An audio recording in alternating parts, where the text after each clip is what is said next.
This is the Digital Savage Experience Podcast, hosted by Roman Prokopchuk, bringing you all things digital marketing, tech, business, and motivation. What's stopping you from becoming relentless in all aspects of life? Are you ready to become a digital savage? Let's get into today's episode.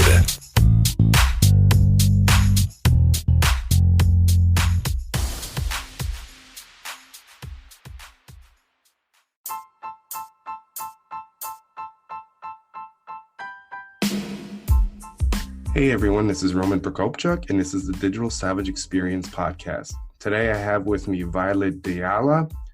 She's a Cuban-American serial and social entrepreneur, founder of FemCity, and virtual mentor to over 20,000 women. Thank you for joining me today. Thank you. I'm so happy to be here. Glad to have you on the show. So how did you end up founding FemCity, and just kind of describe how did you get up to that point where you are in 2019, kind of a little bit about your journey? Sure. So I was actually living in North Carolina for about a decade. And during that time, I owned a Pilates studio. And the success of that Pilates studio was really, I think, attributed to a small local group there called Chicks in Biz. We would gather once a month, and it was kind of a casual potluck scenario. And all of those women really helped to guide me, providing advice, wisdom, tips, kind of like a focus group as well. And when we moved back home to Miami and I started looking at creating another business down here, I was really missing what I had in North Carolina. And so I reached out to them and I said, listen, I want to bring Chicks in Biz to Miami. And they were saying to me at the time, like, oh, we're not really ready to launch anywhere else. So when, let's connect again next year. So the next year I did the same thing. I reached out to them and said, I really miss it. Can I just start a little club here? And they said, again, they weren't ready. And so I said, well, you know what, I'll just go ahead and start something small and then we can loop in together at another time. But I was really just craving that in my life. They had become sisters and very good friends. And so it was a kind of a club to connect not only on a business level, but also a personal level as well. And so I started FemCity here in Miami. The first workshop, the first event that we had was, not poor. It was a kind of like a bad bridal shower in a sense that we didn't have any games or party kind of attributes, but it was a great group and we just sat around and we did network, but I felt like it needed more structure. The second time I did it, we had about 60 women show up, and I had a really more robust and structured format. So we had a couple of speakers, we had this little introduction thing. And that was really like my second aha moment with FemCity. I walked into that room and it was just so diverse. It was so wonderful and the women were connecting. And then about 3 or 4 months later, women started asking for FemCity in their communities. And I really didn't understand what they were requesting. We were just gathering for lunch. Like, what's the big deal? We have a speaker, so what? Anyone can do that. But what they were finding is they liked the diversity of the pictures they were seeing. They liked how women were coming together. And after like the third or fourth time of someone requesting, I thought maybe there's something more to this than I thought. I was just thinking about doing it on the side and just doing it as a hobby, but perhaps there's something here that I really need to look into. And I kind of run my life like after the third or fourth request that you get from people that you kind of need to move forward in that. So whether it's a book or, oh my gosh, you have to meet this person. I really think that after the third or fourth, it's like this really big sign. And I just moved forward in that. And here we are in about over 100 locations. We launch a couple of new cities every single month. And we keep getting requests for FemCity locations in backyards around the United States, Canada. And now we're looking at launching in Europe as well.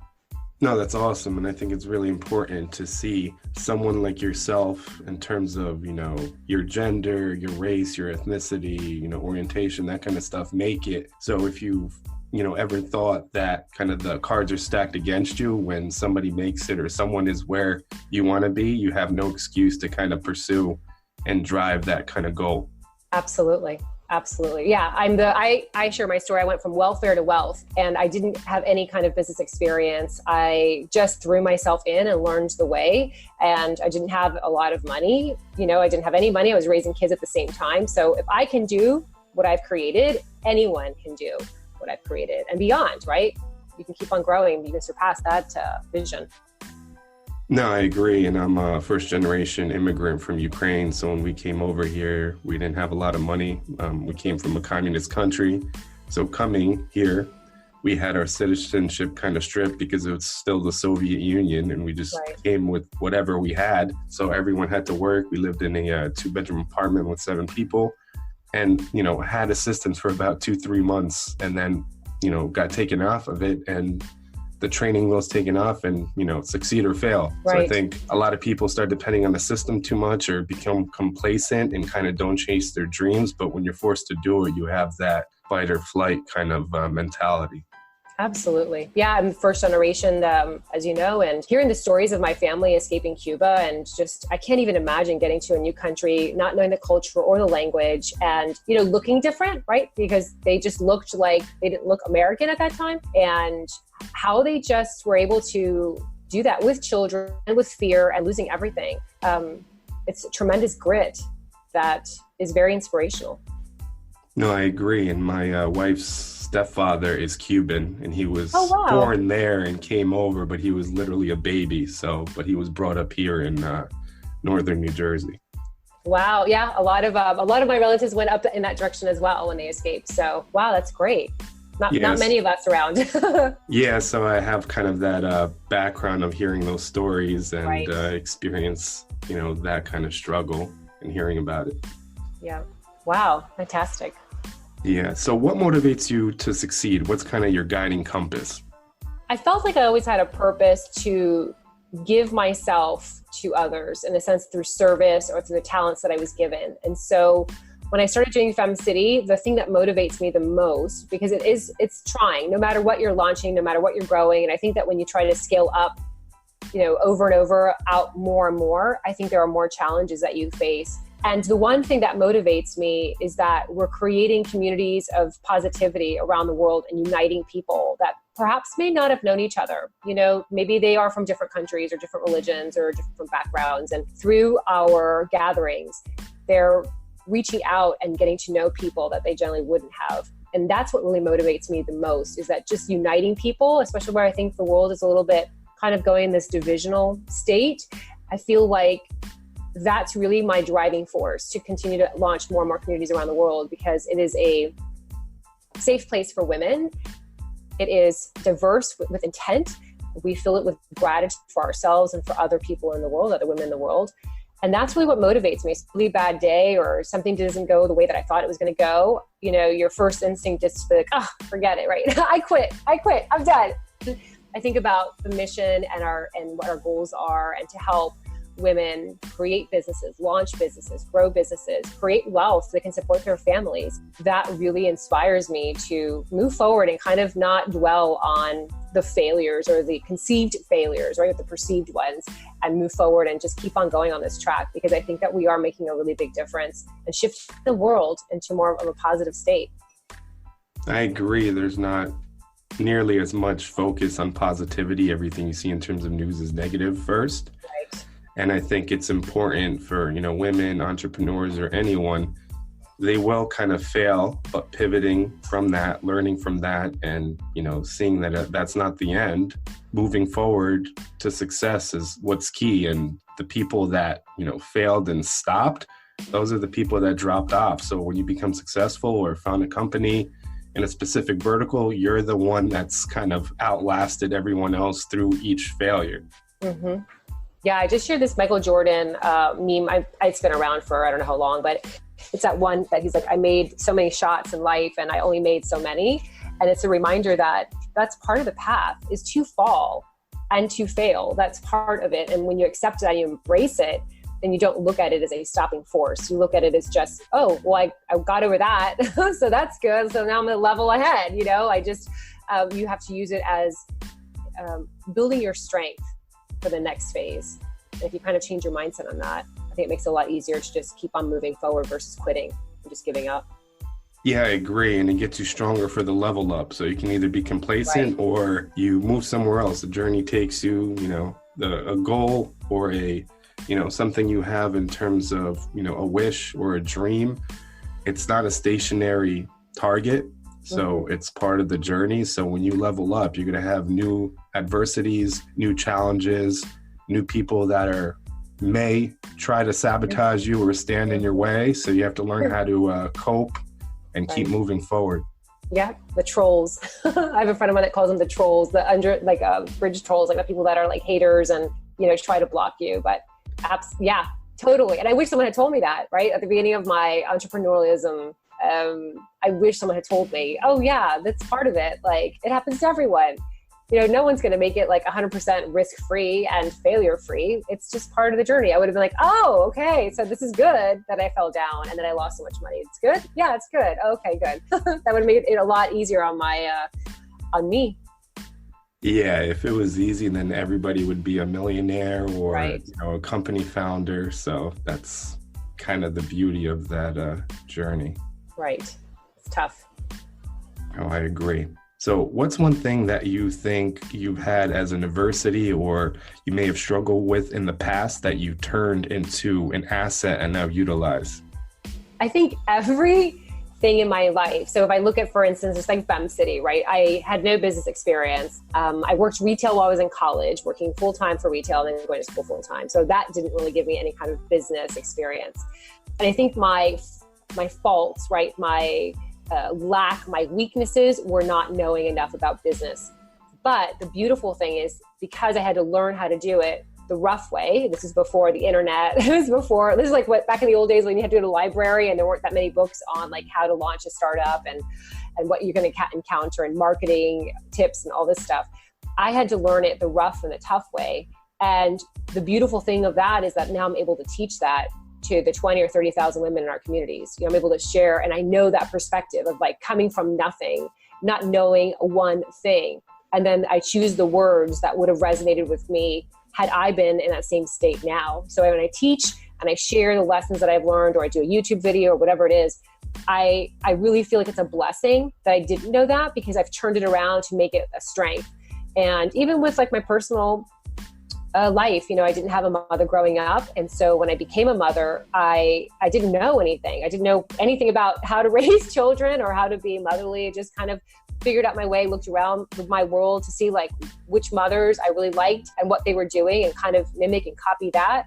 And then I created that. And so that lack that I didn't have actually turned out to be a blessing, because I think I'm a really good mom to the 3 kids. So it's all that mindset, right? Like what do you not have? What are those things that you really are your faults? And how can you not only change that, but then use it to change others as well? Almost like your superhero talent. How do you take that and then share with others so that their life is less rocky and it's easier for them in that path? Yeah, I agree. And I think it's a choice. So I had a father, but he wasn't necessarily present in terms of raising us or being, active, involved in our lives. Yeah. So, and I haven't spoken to him in the last 11 years, and it's kind of a choice. You can be bitter about it. And then when you have kids or experiences with kids, you can, be nasty to them or not a, kid person. But since last June, me and my wife have been foster parents. And I think oh, that's great. Yeah, tried to change that and kind of made a personal promise to myself that I would be a better father and dad when the time came. So I think it's making that choice, because you can also go the negative route, and whatever the situation is, this person wasn't around, I have these things stacked against me. So turning to vices or that kind of thing, or going the positive route. So it's strictly on you. There's thousands of things you can do any moment. You can choose positive ones or negative ones. And at the end of the day, it's on the individual. Yeah. So I did, much like you, I did have a mother. She wasn't present because she was an opiate addict and suffered from mental illness. And I did the same. I didn't speak to her. She just recently passed from a kidney failure a couple months ago now. And there was no connection to her. But I do remember having a bitterness to when I saw others that did have mother figures or mothers. I remember having a bitterness, and I remember, making that conscious. I could be bitter for the rest of my life and then take that into everything that I do. Or I can, like you said, make that decision, that choice to not repeat that pattern, to not duplicate your past and kind of dictate your future. You can make that choice and break free from that. And yeah, that's beautiful that you shared it like that, because it's a choice. It's something that's a conscious decision to say, I don't want to feel like this. I don't want to repeat this. I don't want my kids or anybody else to have to go through that as well. I therefore will change, my world to make it the way that it's more loving. Yeah, and it's not necessarily easy to break. I'm not saying that at all. Oh Because God, like yeah, I it's said, horrible. yeah, I looked around me like, kids with their dads at games and like Oh on God, it's TV, horrible. like the stereotypical, like, white Right. picket fence, nuclear family, stuff like that. And obviously I was dissuaded, but I could have used that and felt bad for myself or, Right. get vowed to be a better person and be around for, biological foster kids, whatever kids were in my life, and kind of ran with it that way. Mm-hmm. Yeah, that could be a whole book, right? Like, 'cause that's tough. It's not easy. You're right. I don't think when the Mother's Day comes around or Father's Day, and you see all those posts on Facebook, I try to write articles during that time for people that were like us, that didn't have that, because those are days that are kind of, they can be bothersome, sometimes, until you make that change and you make that shift and you're like, oh, you know what? I welcome this day now because it means something different to me. I've defined it in my own terms. It takes some time though. Yeah, and different people cope in different ways. Some people obviously may be still emotional about it, not to say that's a bad thing, but some people may need to speak to someone about it to kind of come and have closure with it. But whichever way you deal with it, if you have to read something or watch something to kind of motivate you to overcome that, but regardless of how you do it, if you focus on the positive end, you will come out of it at some point. Absolutely. Yep, I agree. You will come out of it. Keep on positive. So what's one piece of advice you can leave with the audience, personal or professional? I think whatever you're trying to do in life or in business, the outcome is going to be based on the way you think. And I know we always hear those sayings like, if you think you can or you think you can't, either which way you're right. Always botch that up, but it's true. So if you have these conversations in your mind that prevent you from moving forward, that don't lift you up, that break you down, that's not going to benefit your future. You really have to be your very best friend. You have to love yourself. You have to have those conversations that lift you up and be your biggest cheerleader. Because the mindset, once you structure your mindset to be through success or wealth or prosperity, whatever words you want to use, the body and the actions will follow. And I spent so much time waiting for someone to help or waiting for some sort of, I don't know what, magical presence to come and help me. And the truth is that it comes from within. And we all have the power to create and design our lives the way that we want. And I think now with, information being shared so easily, we can read more of those stories now, where you had people like your family that came to this country and, it was really tough and they didn't have assistance, didn't speak the language, and how they made it. And if those people can do it, then really anyone can do it. It's really just your mindset. It's that decision to go ahead and say, I know that there's more to life than this. I know that my life is not supposed to be in this state. It's supposed to be in another state. And I'm going to work to make it so that I can create it. I just have to speak kindly to myself. And that's the biggest thing I see actually in the world. Is like people just don't speak kindly to themselves. They're filled of not loving themselves the way that they should on the inside. I agree, and words hold a lot of value. I don't know if you ever saw the experiment people did where there's two plants and every day people say negative stuff to a plant or at the plant, and the plant's all wilted and dying, and the one with positivity is, flourishing. So there's value to that, and whatever you tell yourself is where it starts. Right. You let other people affect you with whatever they say, reviews, things about your business, about your personal life that aren't true. If they get to you, you only let them affect you. Yes, it's hurtful. It may be in the public eye, but if you don't let it get to you, eventually those people drop off. Mm-hmm. Yeah. Imagine just being your best friend. If you spoke to yourself like your best friend spoke to you, or love yourself the way that others see you. And I've been in moments where I didn't see, where you get like a little bummed or you get a little knocked down. And it was those around me that helped me kind of remind myself that conversation should have come from within myself. Like I shouldn't have to have had it externally, dictated to myself. You want to have it so that those conversations, you can have it with yourself. Like, these are not good thoughts to have. This is not going to help me. This is not lifting me up or supporting my grandest self. And that's when you are really at a great time of your life to succeed in anything you decide to do. Because once you can break that conversation and rebrain yourself to fully love yourself and believe in all your talents and blessings, then the world is everything that you want it to be. It's right there for you. I agree. Well, thank you for stepping by today. It was a pleasure talking to you. Likewise. Can you tell the audience how they can find you or anything else you may have going on? Sure. So you can find us at FemCity.com. It's FemCity. And every social media handle is literally my first and last name all together. And if there's anything that we can do, let us know. But we have a free membership for 30 days, so you can take classes from FemCity. And our mission is just to help as many women around the world to finally step forward, launch a business, grow it, and create wealth all around them. So thank you so much. Awesome. Thank you.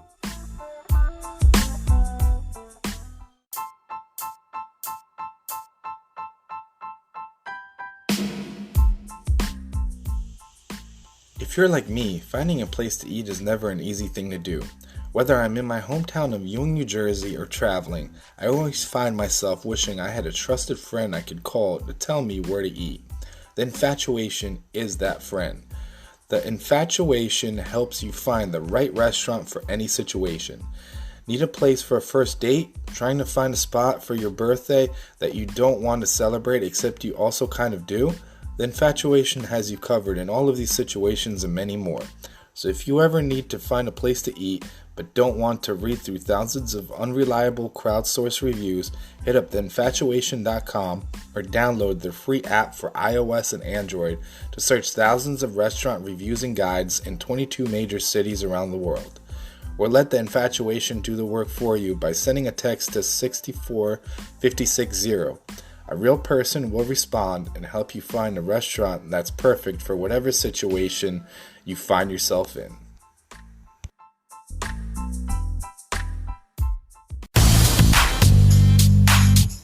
This podcast has been brought to you by Nova Zora Digital.